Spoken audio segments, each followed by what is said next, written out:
Assalamualaikum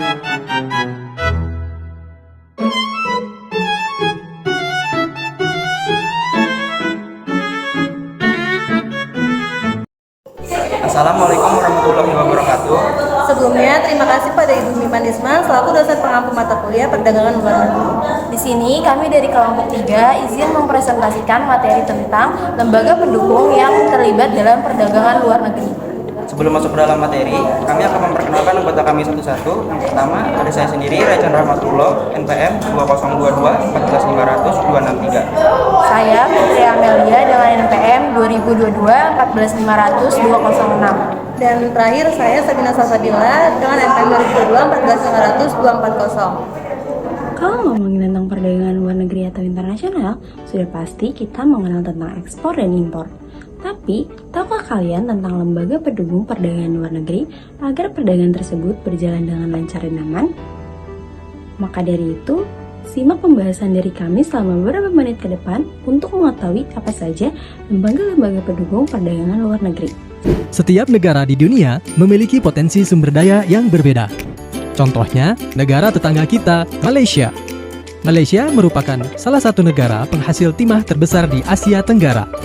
Negara ini bisa memproduksi 3,61 ribu ton timah. Tetapi mereka memerlukan sumber daya alam yang lain seperti karet. Sementara negara kita, Indonesia, merupakan penyumbang 21% dari produksi karet alam dunia. Perbedaan potensi sumber daya alam yang dimiliki oleh Malaysia dan Indonesia menyebabkan terjadinya perdagangan internasional.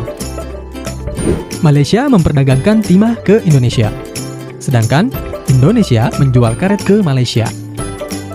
Aktivitas perdagangan internasional akan menimbulkan kegiatan ekspor dan kegiatan impor. Ekspor adalah kegiatan mengirim atau menjual barang dari dalam negeri ke luar negeri. Negara pelaku ekspor disebut eksportir. Sedangkan kegiatan impor adalah kegiatan membeli barang dari luar negeri ke dalam negeri. Negara pelaku impor disebut dengan importir.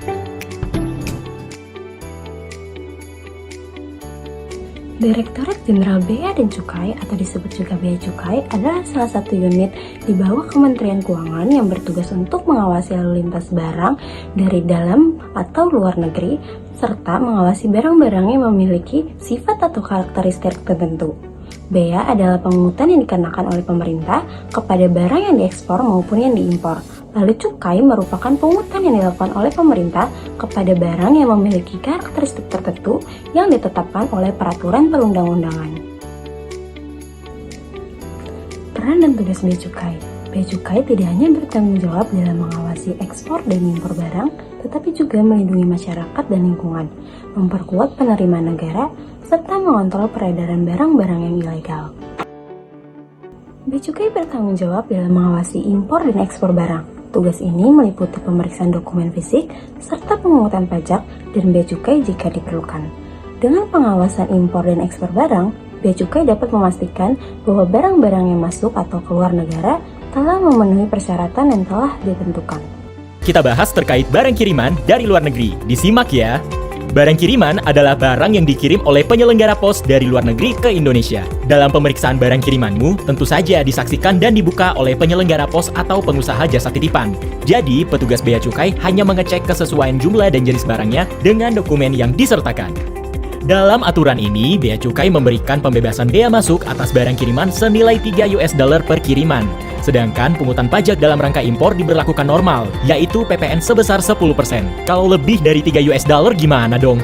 Nah, untuk barang kiriman yang bernilai lebih dari $3, maka akan dikenakan bea masuk sebesar 7,5% dan PPN sebesar 10%. Tetapi terhadap komoditas sepatu, tas, dan garmen dikenakan tarif normal sesuai dengan buku tarif kepabeanan Indonesia.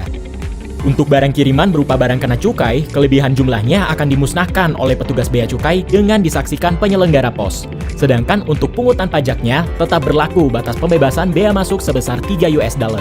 Jika pemeriksaan secara kepabeanan telah selesai, maka barang kiriman dapat dikeluarkan dari kawasan pabean untuk diserahkan ke penerima barang. Selanjutnya, Bank Devisa Dalam dan Luar Negeri. Bank Devisa adalah sebuah instansi yang menawarkan produk atau jasa yang berkaitan dengan mata uang dari berbagai negara asing.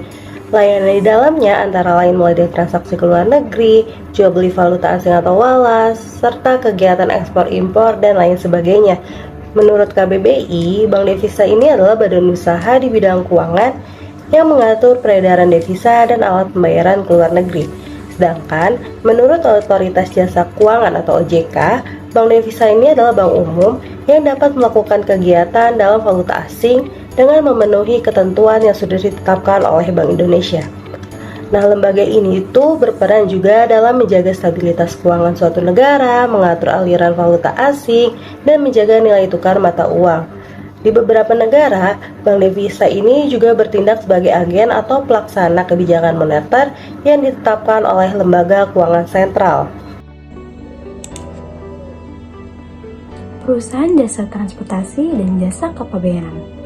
Perusahaan jasa transportasi adalah lembaga yang berperan membantu kegiatan pengiriman barang, khususnya dalam perdagangan luar negeri. Mereka bertugas mengatur jalur pengiriman, memilih moda transportasi, melalui laut, udara, atau darat, serta menyiapkan dokumen yang dibutuhkan agar barang sampai ke tujuan dengan aman dan tepat waktu. Sementara itu, jasa kepabeanan adalah layanan yang berkaitan dengan pengurusan dokumen dan izin keluar masuk barang di pelabuhan atau bandara, sesuai dengan aturan dari Direktorat Jenderal Bea Cukai. Lembaga ini membantu eksportir dan importir agar tidak terkendala dengan masalah administrasi, bea masuk, pajak, maupun aturan larangan dan pembatasan barang. Dengan adanya jasa kepabeanan ini, proses distribusi barang menjadi lebih cepat, tertib, dan legal sesuai dengan ketentuan pemerintah. Selanjutnya, perusahaan asuransi. Asuransi adalah pemberian fasilitas berupa ganti rugi atas kerugian yang timbul akibat suatu peristiwa yang tidak pasti. Artinya, asuransi ini tuh berfungsi untuk melindungi pihak yang bertanggung dari kerugian finansial yang bisa saja terjadi sewaktu-waktu. Misalnya kerusakan, kehilangan barang, atau keterlambatan dalam pengiriman barang. Dalam konteks perdagangan luar negeri, perusahaan asuransi ini memiliki peran yang sangat penting dalam memperlancar kegiatan ekspor-impor. Hal ini dikarenakan perdagangan luar negeri adalah jenis usaha yang penuh dengan resiko. Barang yang dikirim bisa saja rusak, hilang, atau bahkan pembeli tidak mampu melakukan sebuah pembayaran. Semua resiko ini bisa saja menghambat kelancaran bisnis internasional. Oleh karena itu, dengan adanya perusahaan asuransi ini bisa memberikan rasa aman bagi eksportir maupun importir. Kedutaan Asing dan Kedutaan Indonesia. Kedutaan Asing dan Kedutaan Indonesia memainkan peran penting sebagai lembaga pendukung dalam perdagangan luar negeri. Kedutaan asing adalah perwakilan resmi suatu negara di Indonesia yang berfungsi untuk memfasilitasi hubungan diplomatik, ekonomi, dan perdagangan antara negara asal kedutaan dengan Indonesia. Sebaliknya, Kedutaan Indonesia adalah perwakilan resmi Indonesia di luar negeri yang bertugas untuk melindungi kepentingan negara dan warganya, serta mempromosikan kerjasama perdagangan dan investasi dengan negara tuan rumah. Kita ke informasi berikutnya. Badan Investasi dan Perdagangan Polandia bekerja sama dengan Kedutaan Besar Republik Polandia dengan menggelar Festival Polandia pada Sabtu 13 November di Pusat Perbelanjaan Grand Laki, Jakarta. Acara ini salah satunya bertujuan memperkenalkan produk-produk Polandia yang dijual di Indonesia. Pameran yang berlangsung di 3 kota yaitu Jakarta, Surabaya, dan Bali digelar di pusat perbelanjaan dengan memperkenalkan 60 produk Polandia mulai dari makan ringan, beragam perawatan tubuh, dan kosmetik. Duta Besar Polandia untuk Indonesia, Beata Stokjenska, menyatakan ada potensi besar terutama pada perdagangan dan investasi antara Indonesia dan Polandia. Sementara itu, Kepala Jakarta Foreign Trade Office Polandia, Jacek Kolomiec, menjelaskan bahwa pameran yang digelar selama 2 minggu ini diprediksi akan mendapatkan 50.000 kunjungan dari masyarakat. To say more about Poland. Poland, as you know, is the biggest country in Central Europe. It's like a heart of Europe. And I think now everybody knows that we are a big country and we have a lot to offer in many aspects Also, Indonesia, as a leader of the Southeast Asia, is a fantastic partner for Poland, and from both sides there are a huge potential, especially in economic and trade investment sector. Actually, for the last days, that we will not have enough stock. So, the importers have reported a significant increase in sales.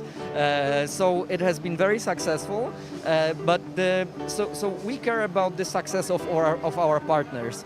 So if the Indonesian business people are satisfied, this is our utmost concern, and we are very happy that they report these sales to be much higher than normal.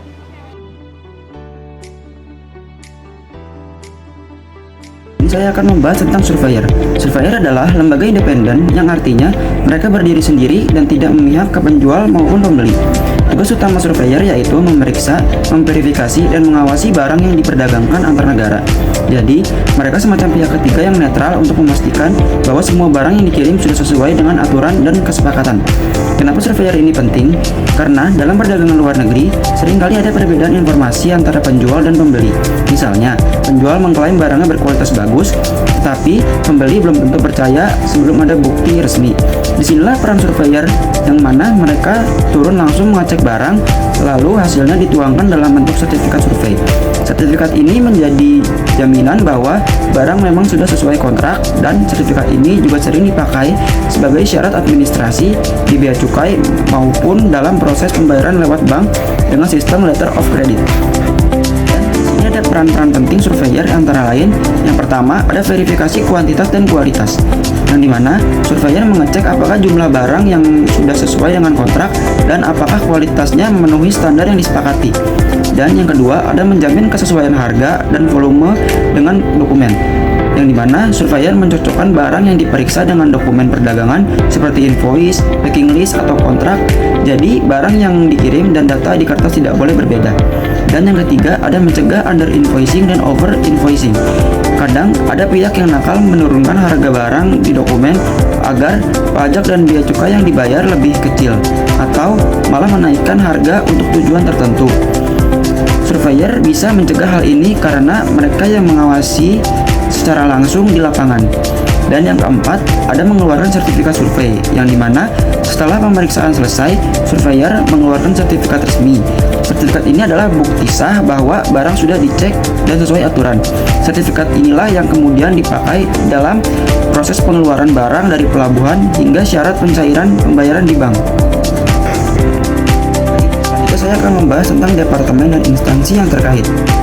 Selain surveyor, perdagangan luar negeri juga didukung oleh berbagai departemen dan instansi pemerintahan yang masing-masing punya tugas yang berbeda, tetapi saling melengkapi. Yang pertama itu ada Kementerian Perdagangan. Kementerian ini berperan menyusun aturan-aturan mengenai ekspor dan impor, mulai dari barang mana saja yang boleh diekspor sampai barang apa saja yang harus mendapatkan izin khusus. Kementerian Perdagangan juga menerbitkan berbagai izin seperti angka pengenalan importir yang atau API atau NIK nomor induk kepabeanan. Selain itu, Kementerian Perdagangan aktif melakukan promosi produk Indonesia ke pasar luar negeri melalui pameran dagang internasional dan kerjasama dengan negara lain. Dan yang kedua ada Kementerian Keuangan, Bea Cukai, dan Ditjen Pajak. Peran utama kementerian ini adalah mengatur penerimaan negara dari perdagangan internasional, bea cukai, mengawasi keluar masuknya barang di pelabuhan dan bandara, serta memungut bea masuk, bea keluar, dan pajak. Dengan adanya pengawasan ini, barang yang masuk tidak hanya tertib secara administrasi, tetapi juga bisa mencegah penyelundupan. Dan yang ketiga ada Kementerian Perindustrian. Kementerian ini membina dan mendorong industri dalam negeri agar bisa bersaing di pasar global. Misalnya, membantu perusahaan meningkatkan kualitas produk, meningkatkan bimbingan teknis, serta mengeluarkan rekomendasi teknis untuk produk tertentu yang akan diekspor. Dengan begitu, produk Indonesia bisa diterima lebih luas di luar negeri. Dan yang keempat ada Bank Indonesia dan Otoritas Jasa Keuangan (OJK). Perdagangan luar negeri tidak bisa lepas dari transaksi keuangan internasional. Bank Indonesia bersama OJK berperan menjaga kelancaran sistem pembayaran internasional, termasuk penggunaan devisa dan value asing. Mereka memastikan agar transaksi antar negara berjalan lancar, aman, dan sesuai aturan. Dan yang kelima, ada Kementerian Pertanian dan Kementerian Kelautan dan Perikanan. Untuk produk hasil alam seperti hasil pertanian, perikanan, atau kehutanan, ada aturan khusus. Kementerian Pertanian dan KKP berperan mengawasi ekspor produk-produk ini serta memberikan sertifikat mutu. Dengan adanya sertifikat, produk Indonesia diakui standar kualitasnya oleh pasar internasional. Dan yang keenam, ada Kementerian Luar Negeri. Perdagangan internasional tidak hanya soal barang, tapi juga hubungan antar negara. Disinilah peran Kementerian Luar Negeri. Mereka melakukan diplomasi, menjalin kerjasama, dagang, hingga menegosiasikan perjanjian internasional melalui KBRI, yang artinya Kedutaan Besar Republik Indonesia, dan KJRI, Konsulat Jenderal Republik Indonesia. Kemenlu juga ikut mempromosikan produk-produk Indonesia di luar negeri.